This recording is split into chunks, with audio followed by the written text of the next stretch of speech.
Bonjour à toutes et à tous, et bienvenue sur Histoire OVNI, la chaîne où nous explorons ensemble les mystères et les phénomènes aériens inexpliqués qui défient la logique et la science.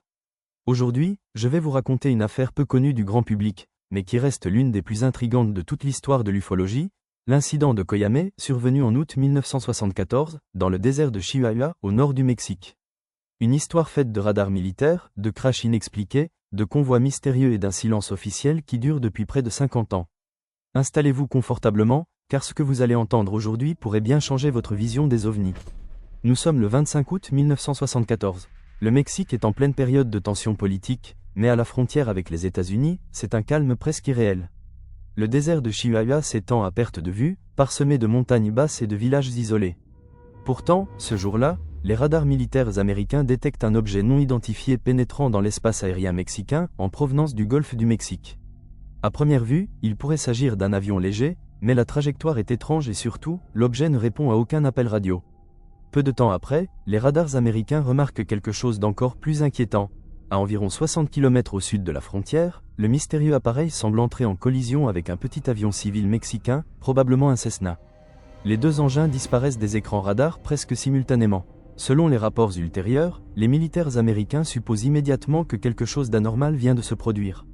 Ils informent discrètement les autorités mexicaines, mais n'envoient pas d'équipe sur place, du moins, pas tout de suite. À Coyame, un petit village désertique, l'information remonte rapidement. Une unité de l'armée mexicaine est dépêchée sur place pour retrouver les débris et sécuriser la zone. En pleine chaleur de l'après-midi, les soldats parcourent les pistes poussiéreuses, guidés par des paysans qui affirment avoir vu un objet brillant tomber du ciel, suivi d'un panache de fumée.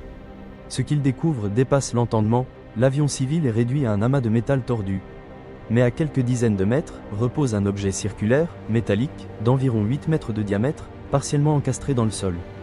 Il n'a aucune hélice, aucun réacteur visible, et sa surface semble parfaitement lisse, à l'exception de quelques fissures provoquées par l'impact. Les soldats mexicains installent un périmètre de sécurité et commencent à charger les deux épaves sur des camions militaires. Pendant ce temps, les États-Unis observent la scène à distance grâce à leurs satellites espions. Selon certains documents et témoignages, Washington aurait proposé à Mexico son aide pour analyser l'objet, mais l'offre est refusée. À partir de là, plus aucune communication ne passe avec l'unité mexicaine.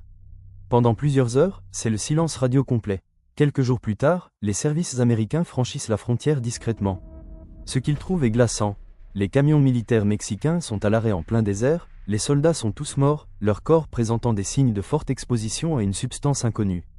Certains auraient eu la peau marquée de brûlures inhabituelles, comme si une radiation intense avait frappé. L'engin circulaire, lui, n'est plus là.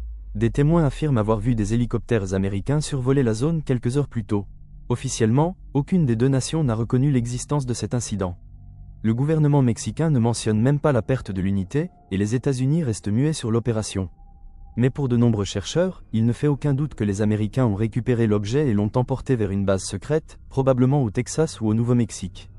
Certains vont même plus loin, affirmant que cet incident prouve que des technologies inconnues sont régulièrement récupérées, puis étudiées à l'abri des regards. L'incident de Coyame reste aujourd'hui l'un des plus grands mystères de l'ufologie moderne. Un crash, deux nations, un silence total, et un objet volant qui n'a jamais été identifié. Alors, simple collision aérienne ou véritable rencontre avec une technologie d'origine non humaine? La réponse dort peut-être quelque part, dans un hangar, à l'abri des curieux. Merci d'avoir suivi cette histoire sur Histoire OVNI. Si cette vidéo vous a plu, n'oubliez pas de mettre un pouce bleu, de vous abonner à la chaîne et d'activer la cloche pour ne rien manquer de nos prochaines enquêtes. Et rappelez-vous, la vérité est peut-être plus proche que vous ne le pensez.